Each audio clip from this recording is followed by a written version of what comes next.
I would like to ask you a question. What are lemons?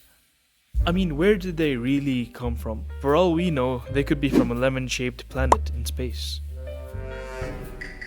And why did they even come about? Was it simply to produce one of the greatest drinks known to mankind? Was it a simple condiment? But the most important question to be asked here, what would happen if they gained sentience? Many researchers and thinkers of our current day have tried to come to an answer for this burning question, but to no avail.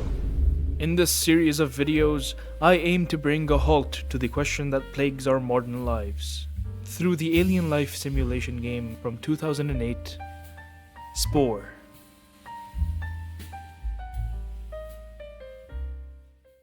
Starting from the cell stage, I chose our lemon kind to be herbivorous.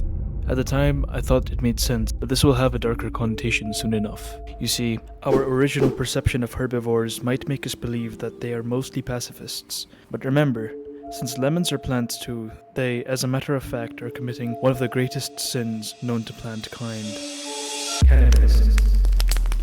Of course, I chose the hardest difficulty. Surely I won't regret this later. Our story begins with 3 lemons in a spaceship flying to a planet Urath for conquest. However, they face a major issue on the way. Due to the lemons' relatively tougher skin, they simply could not feel the heat coming from the sun, and driving too close resulted in them being baked to a crisp. With no lemon to drive the lemon ship, it headed straight for Urath without slowing down, causing massive destruction on impact. And so the tragic tale of lemons trying to find a planet had come to an end. Or had it? From the wreck of the great lemon ship, a single fossilized rock bearing ancient lemon DNA broke free and slipped into the ocean. And so the only remnant of the tragic crash managed to make its way out into the wild tide pool. Unfortunately, only a few moments after existence, a large orange blob came around and started snapping away at our innocent little cell. And as it tried to swim away, its frail body had no chance. That blob just kept on persisting, and he even brought in a friend to share its dinner with. Eventually, they turned the cell into a pink, mushy goo. The cell was capable enough of knowing that in its current state it could not survive. And so after finding a mate and evolving, it was time to embrace the true lemon form completely and abandon this old body. I gave it an eye to see any possible predators, a filter mouth so we can eat plants much easily, 2 pairs of flagella at the back of the cell so we could move faster. We can't go wrong with a few more eyes, so it now has 3. This is the lemon cell, the first sign of the lemon species' existence on this planet. For some reason, despite how sour the lemon cell is, there were still predators out and about trying to eat it. Not just one, but a second one came around too.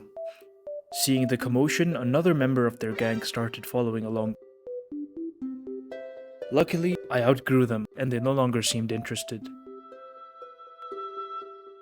And so we kept growing, and growing, until I decided an evolution of our species was due.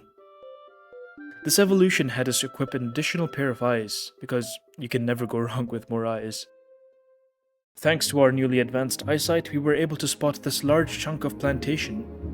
This had been a joy for our little lemon cell. Ignoring these outside threats, it kept munching until we outgrew them as well. Once again, we started growing, and we got quite big. There were still bigger cells out there, and this the lemon cell did not like. So now we move on to our final and most stable evolution. The peak of lemon cell's existence. I gave it 2 electric shockers, which sort of look like lemon seeds. As we all know, lemons can conduct electricity. But in this world, the lemons produce electricity. This time around, I gave it mouths on either side, so it was easier to consume and get bigger.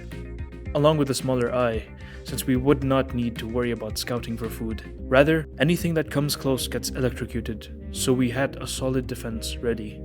After munching on some more plants, the lemon cell drifted around the barren ocean and got quite tired of its surroundings. So out of boredom, it developed a brain. Now, it would be ready to move on to land. I had to find the perfect lemon body, so I messed around and eventually found the perfect proportions. Now, hear me out, I know it looks like a kiwi bird, but let the evolution cook. What I ended up with was a lemon with a seed for a face and one giant muscular leg to hop around on. This is the most optimal physique one can attain, as one foot would allow the propelling motion while swimming to be much more effective, making it easier to move out from ocean to land. And off the little lemon creatures go, onto fresh land.